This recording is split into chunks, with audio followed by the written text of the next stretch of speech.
मैं बहुत सौभाग्यशाली हूं और गर्वान्वित महसूस करता हूं। गर्व इस बात का कि जो प्रस्ताव न्याय पथ के नाम से कार्य समिति ने कल बनाया है वो आप सबके समक्ष हम लोग रख रहे हैं। And for those of our friends who don't speak Hindi, it will be available in English to all of you. साथियों, आज से ठीक 100 साल पहले महात्मा गांधी जी ने कांग्रेस पार्टी का अध्यक्ष पद संभाला था और ये 150वीं जयंती सरदार पटेल साहब की है। इस ऐतिहासिक अधिवेशन में हम यहाँ मौजूद हुए हैं और अभी आपने खड़गे साहब का भाषण सुना। देश में जो हालात बने हैं वो हम सबके सामने हैं, लेकिन आज न्याय पथ की क्यों जरूरत पड़ी है? देश में जो सरकार काम कर रही है, पिछले 10 सालों में महंगाई, बेरोजगारी, आर्थिक असमानता, ध्रुवीकरण और क्रूरता की सारी हदें पार कर चुकी है और भारतीय राष्ट्रीय कांग्रेस अब नफरत, नकारात्मकता और निराशा के इस वातावरण को बदलकर न्याय और संघर्ष के रास्ते पर चलने के लिए प्रतिबद्ध है। कांग्रेस की रगों में कुर्बानी और राष्ट्रवाद भरा हुआ है, लेकिन कांग्रेस के लिए राष्ट्रवाद क्या है?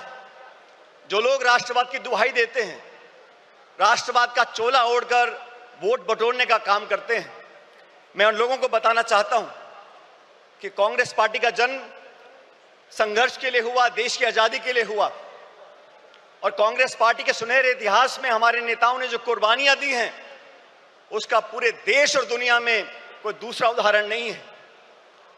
कांग्रेस पार्टी के नेताओं ने देश को अखंड रखने के लिए, चाहे इंदिरा गांधी जी हो, चाहे राजीव गांधी जी हो, चाहे सरदार बेअंत सिंह हो, उन्होंने अपने प्राण न्यौछावर किए, छातियों पे गोलियां खाई इस देश की अखंडता और समृद्धता को एक रखने के लिए। ये कांग्रेस का राष्ट्रवाद है। कांग्रेस का राष्ट्रवाद भारत को जोड़ने का है, भाजपा का राष्ट्रवाद समाज को तोड़ने का है। कांग्रेस का राष्ट्रवाद भारत की अनेकता को एकता में मिलाने का है और भाजपा का राष्ट्रवाद अनेकता को खत्म करने का है। सत्ता को हथियाने के लिए और बरकरार रखने के लिए धर्म, जाति, क्षेत्रवाद, भाषा, पहनावा और खान पान में लोगों को बांटने के लिए जो राष्ट्रवाद की दुहाई देते हैं, उनको आईना दिखाने का अब समय आ चुका है। वो लोग जो कांग्रेस मुक्त बनाने की बात करते हैं, मैं याद दिलाना चाहता हूं आपको, राजीव गांधी जी प्रधानमंत्री बने थे तो कांग्रेस के पास 400 से ज्यादा सांसद थे। हमने कभी नहीं सुना राजीव जी को बोलते हुए कि विपक्ष मुक्त देश बनाना चाहते हैं या भाजपा मुक्त देश बनाना चाहते हैं, लेकिन घमंड की ये परिकाष्ठा हो गई है कि कांग्रेस मुक्त बनाना चाहते हैं। मैं उन सब विरोधी ताकतों को बताना चाहता हूं कि कांग्रेस की जड़ें देश में तो बहुत मजबूत हैं ही, लेकिन गुजरात में भी बहुत मजबूत हैं और 400 पार का नारा देने वालों को पिछले लोकसभा चुनाव में जनता ने आईना दिखा दिया और बैसाखियों पर लाके खड़ा कर दिया सरकार चलाने के लिए। प्रजातंत्र की पहरी है और संविधान की रक्षक है कांग्रेस पार्टी। 1950 में जब संविधान लागू हुआ था, उससे पहले बाबा साहब अम्बेडकर ने खुद 25 नवंबर 1939 को संविधान सभा में कहा था कि कांग्रेस के बिना संविधान बनाना असंभव था। पिछले 75 सालों में कई सरकारें देश में आई, कांग्रेस की और गैर कांग्रेस की, लेकिन हर सरकार ने मूलतः संवैधानिक संस्थाओं को पोषित करने का काम किया, संवैधानिक संस्थाओं को संरक्षण देने का काम किया। लेकिन दुर्भाग्य से पिछले 10 साल से जो सरकार दिल्ली में बैठी है, उन्होंने जानबूझकर नीतिगत तरीके से सभी संवैधानिक संस्थाओं को जानबूझकर खोखला करने का काम किया है, उनकी पारदर्शिता को समाप्त करने का काम किया है। और ये आज की बात नहीं है। फरवरी 2000 में भाजपा की सरकार ने संविधान की समीक्षा के लिए एक आयोग बनाया और साजिशपूर्ण तरीके से खिलवाड़ करने की कोशिश करी, लेकिन राष्ट्रव्यापी विरोध किया कांग्रेस ने, पूरे देश के लोगों ने उनको अपने हाथ पीछे खींचने पड़े। और 2024 के लोकसभा चुनाव से पहले भाजपा नेताओं ने खूब कहा 400 पार करा दो और भाजपा के सांसदीय उम्मीदवारों ने कई बार नारा देकर अपनी दुर्भावना को प्रकट किया कि कैसे वे संविधान के खिलवाड़ करना चाहते हैं। साथियों, भाषण देना अलग बात है, लेकिन सरकार के कामकाज को आप देखिए। 6 वर्ष पहले भाजपा सरकार ने सदन में कहा था कि जम्मू कश्मीर को पूर्ण दर्जा देंगे।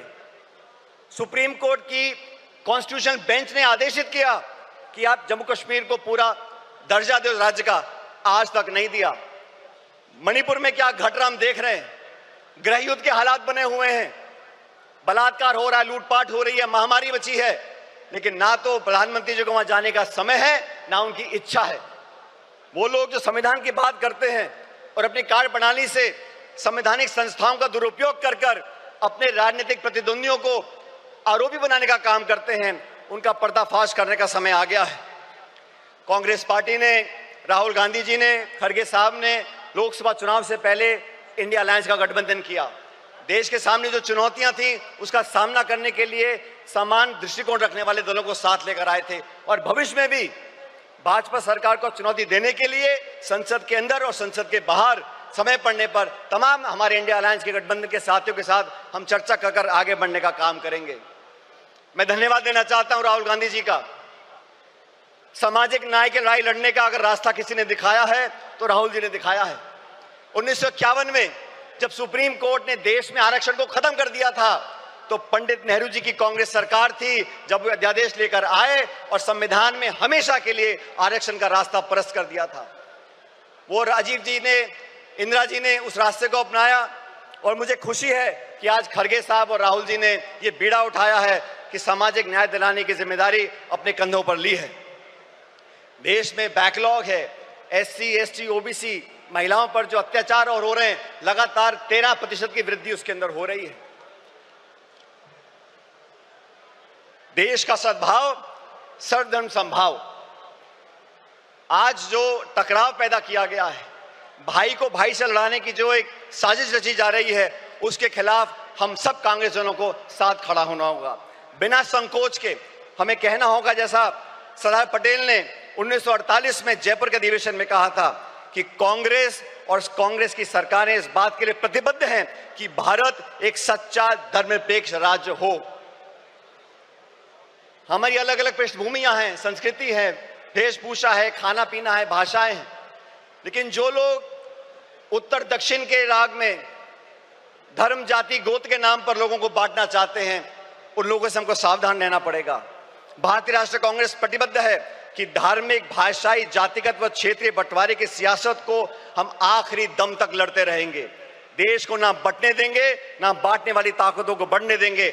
हमारा वही नारा है, नफरत छोड़ो और भारत जोड़ो, जो नारा राहुल जी की यात्रा में हम सब लोगों ने बड़ी गुरजोर से कहा था।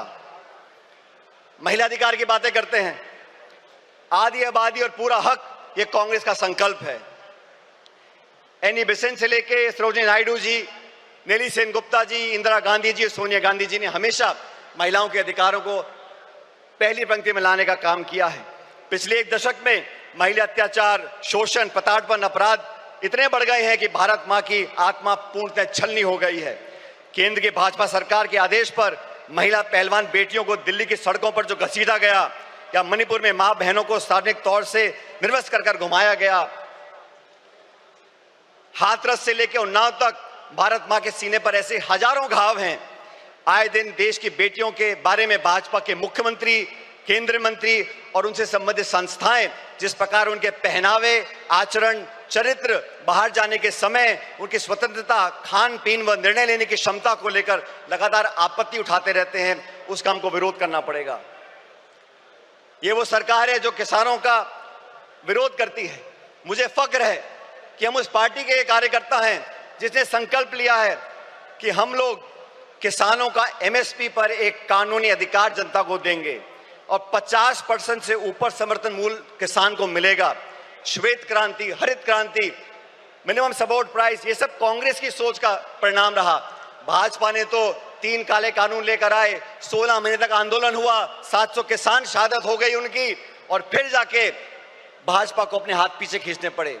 आप सबको याद होगा साथियों, जमीन अधिग्रहण को लेकर राहुल गांधी जी ने भट्टा परसौल में आंदोलन किया था। तब कानून बना लैंड एक्विजिशन एक्ट का। उस भट्टा परसौल के आंदोलन के बाद से तमाम चंद उद्योगपति और भाजपा की सरकार ने मिलकर राहुल जी की छवि को धूमिल करने का काम किया था।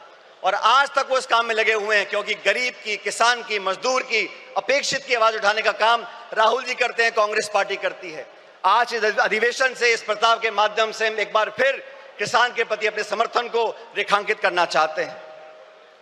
अर्थव्यवस्था की हम बात करें 2 मिनट के लिए, मनमोहन सिंह जी की सरकार में 10 साल में 27 करोड़ लोगों को गरीबी रेखा से उठाया गया, 8% की जीडीपी ग्रोथ हुई।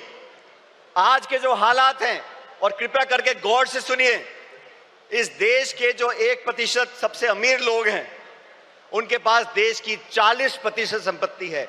1% अमीर लोगों के पास 40% संपत्ति है, और जो निचले 50% लोग हैं, उनके पास मात्र 6.5% संपत्ति इस देश की है। हम लोग आज अधिवेशन मौजूद हैं, ये संकल्प लेके यहां से जाना पड़ेगा। कर्नाटका में हम लोगों ने संकल्प लिया कि 2025 संगठन का वर्ष होगा। साथियों, मैं चाहता हूं इस अधिवेशन की महक पूरे देश के हर गांव, हर ढाणी, हर कस्बे तक पहुंचे। जिस इच्छा शक्ति के साथ हम संघर्ष कर रहे हैं, जिस मजबूती से राहुल गांधी जी, मोदी जी और पूरी सरकार को चुनौती दे रहे हैं, उनके साथ कंधे से कंधा मिलाकर हम लोगों को राजनीतिक विजय प्राप्त करनी पड़ेगी। और राजनीतिक विजय प्राप्त करने के लिए संगठन को मजबूत करना बहुत जरूरी है। न्याय का संकल्प, संघर्ष का पथ। आज साथियों, हम एकजुट हो जाएं, पूरी दृढ़ इच्छा शक्ति के साथ न्याय का संकल्प करें, संघर्ष के पथ पर आगे बढ़ें। और आज इस बेहद कठिन दौर से हम गुजर रहे हैं, लेकिन हम सभी साथी कार्यकर्ता मजबूती से कांग्रेस की अपनी असीम संगठनात्मक क्षमता, दक्षता, कार्यकुशलता के आधार पर अधिक से अधिक विस्तार करें, और भारतवासियों के लिए न्याय के संघर्ष का संकल्प सरकार हम साकार करेंगे।